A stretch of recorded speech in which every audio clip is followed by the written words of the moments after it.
production line.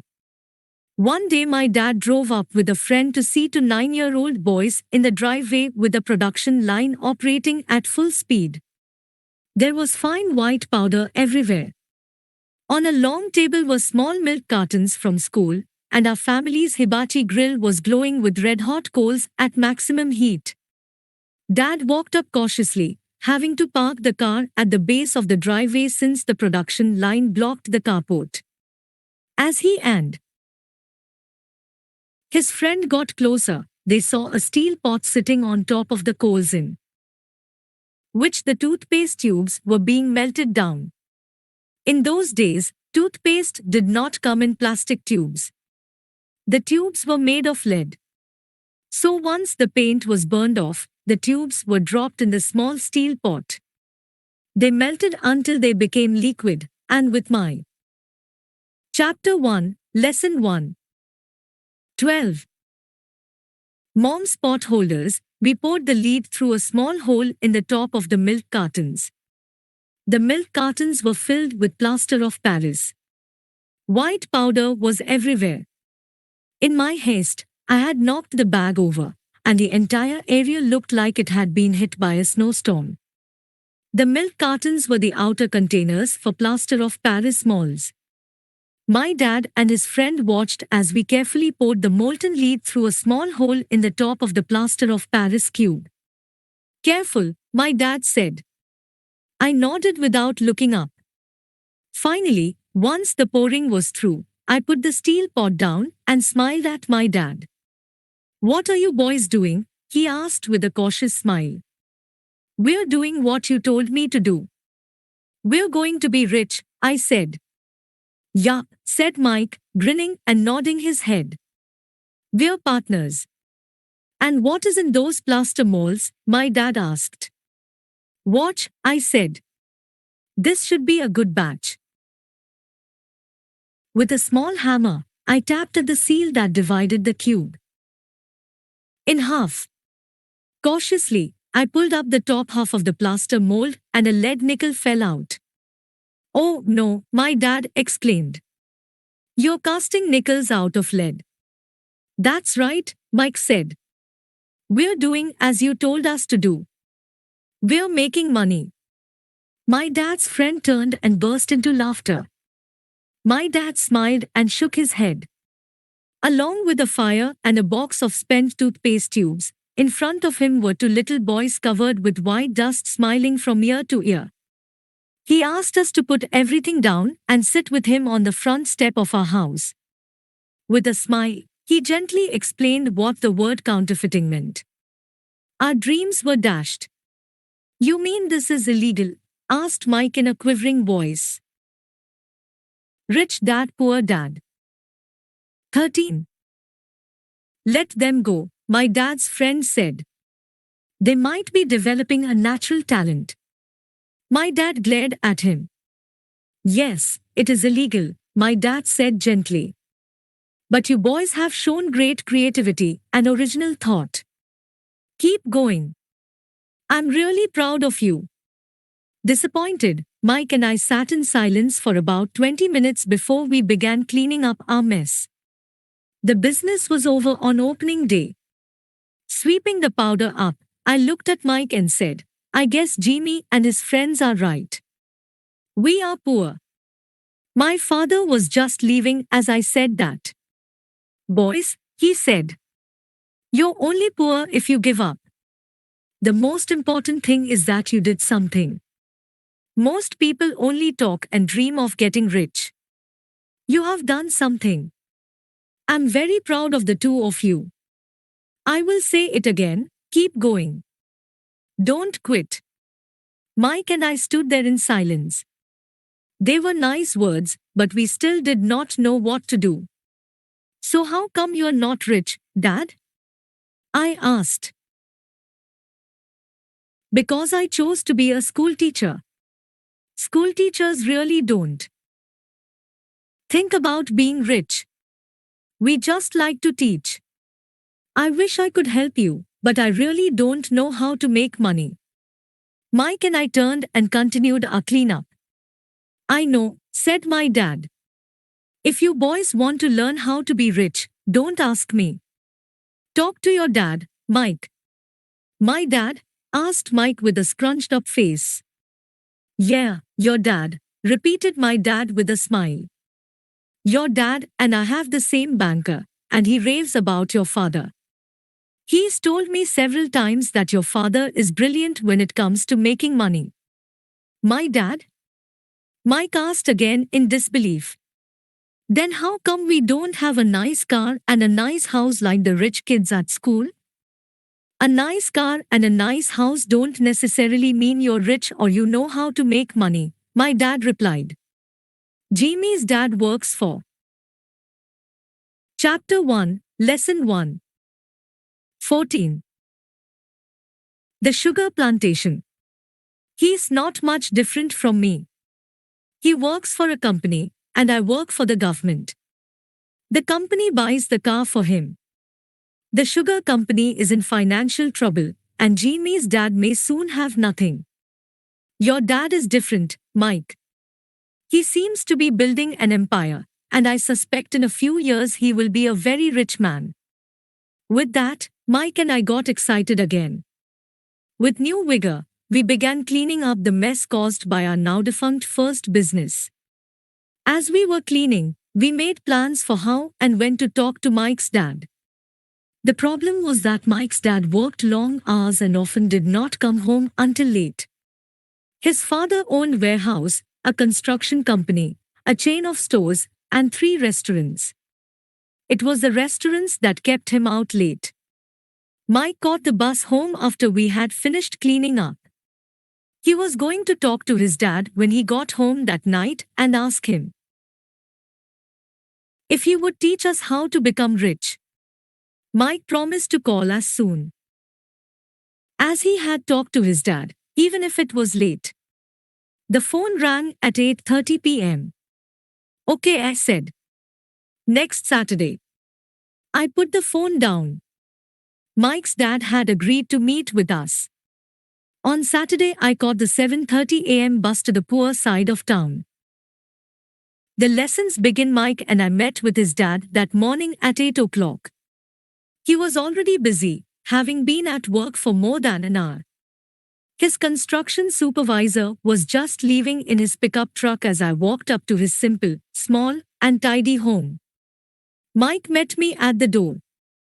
Dad's on the phone, and he said to wait on the back porch, Mike said as he opened the door. The old wooden floor creaked as I stepped across the threshold of the aging house. There was a cheap mat just inside the door. The mat was there to hide the years of wear from countless footsteps that the floor had supported. Although clean, it needed to be replaced. I felt claustrophobic as I entered the narrow living room that was filled with old musty overstuffed furniture that today would be collector's items. Sitting on the couch were 2 women, both a little rich dad, poor dad. 15. Older than my mom. Across from the women sat a man in workman's clothes. He wore khaki slacks and a khaki shirt, neatly pressed but without starch, and polished work boots. He was about 10 years older than my dad. They smiled as Mike and I walked past them toward the back porch. I smiled back shyly. Who are those people? I asked. Oh, they work for my dad. The older man runs his warehouse, and the women are the managers of the restaurants. And as you arrived, you saw the construction supervisor who is working on a road project about 50 miles from here. His other supervisor, who is building a track of houses, left before you got here. Does this go on all the time? I asked. Not always, but quite often, said Mike, smiling as he pulled up a chair to sit down next to me. I asked my dad if he would teach us to make money, Mike said.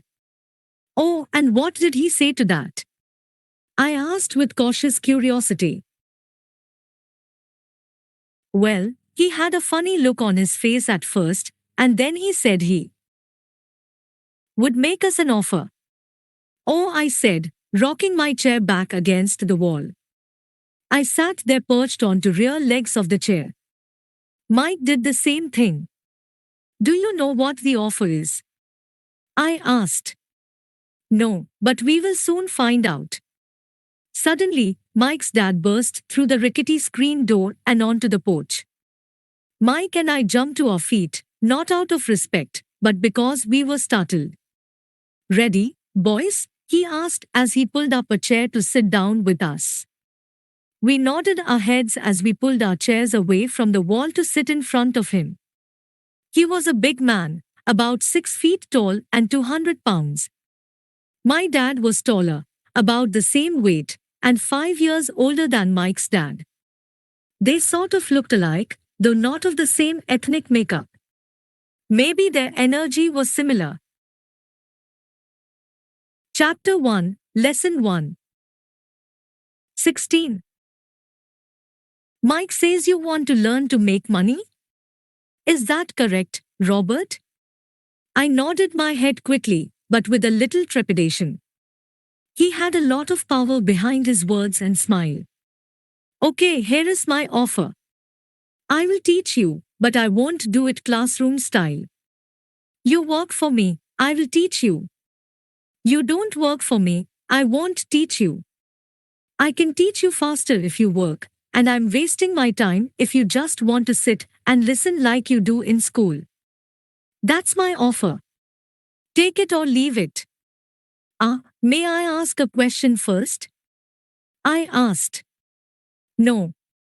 Take it or leave it. I have got too much work to do to waste my time. If you can't make up your mind decisively, then you'll never learn to make money anyway. Opportunities come and go. Being able to know when to make quick decisions is an important skill. You have the opportunity that you asked for. School is beginning, or it's over in 10 seconds, Mike's dad said with a teasing smile. Take it, I said. Take it, said Mike. Good, said Mike's dad. Mrs. Martin will be by in 10 minutes. After I'm through with her, you'll ride with her to my suprit and you can begin working. I will pay you 10 cents an hour and you'll work 3 hours every Saturday. But I have a softball game today, I said. Mike's dad lowered his voice to a stern tone. Take it, or leave it, he said. I will take it, I replied, choosing to work and learn instead of playing. 30 cents later. By 9 a.m. that day, Mike and I were working for Mrs. Martin. She was a kind and patient woman. She always said that Mike and I reminded her of her two grown sons. Although kind, she believed in hard work and kept us moving. We spent 3 hours taking canned goods off the shelves, brushing each can with a feather duster to get the dust off, and then restacking them neatly. It was excruciatingly boring work. Rich Dad, Poor Dad. 17. Mike's dad, whom I call my rich dad, owned 9 of these little suprits, each with a large parking lot. They were the early version of the 7-Eleven convenience stores, little neighborhood grocery stores where people bought items such as milk, bread, butter, and cigarettes. The problem was that this was Hawaii before air conditioning was widely used, and the stores could not close their doors because of the heat. On two sides of the store, the doors had to be wide open to the road and parking lot. Every time a car drove by or pulled into the parking lot, dust would swirl and settle in the store. We knew we had a job as long as there was no air conditioning. For 3 weeks, Mike and I reported to Mrs. Martin and worked our 3 hours.